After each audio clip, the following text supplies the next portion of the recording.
If you're watching this, what I would like you to comment is if you, as a youth, as someone who grew up in the church, ever felt that you were going to be the empty seat at the table.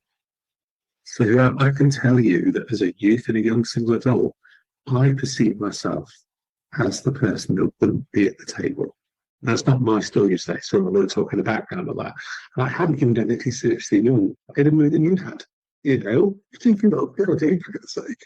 You know, but I looked at most things that I perceived, and I believed I would be the empty seat at the table.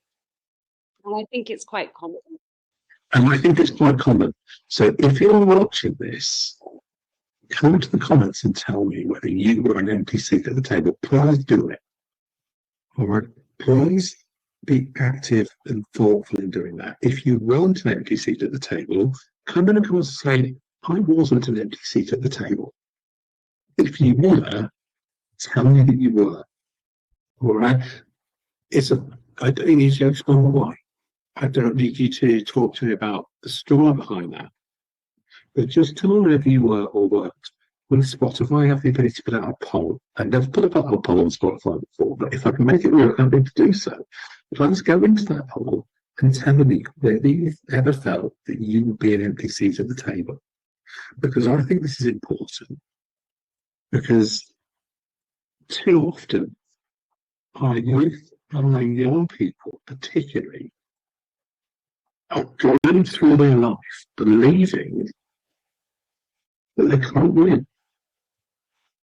But a faith and a testimony devoted to the gospel of Jesus Christ, wanting to be the person that they've been taught all their life to be, looking for that exaltation, but convincing themselves into carrying out to anyone else that they cannot succeed and they will be the empty seat at the table.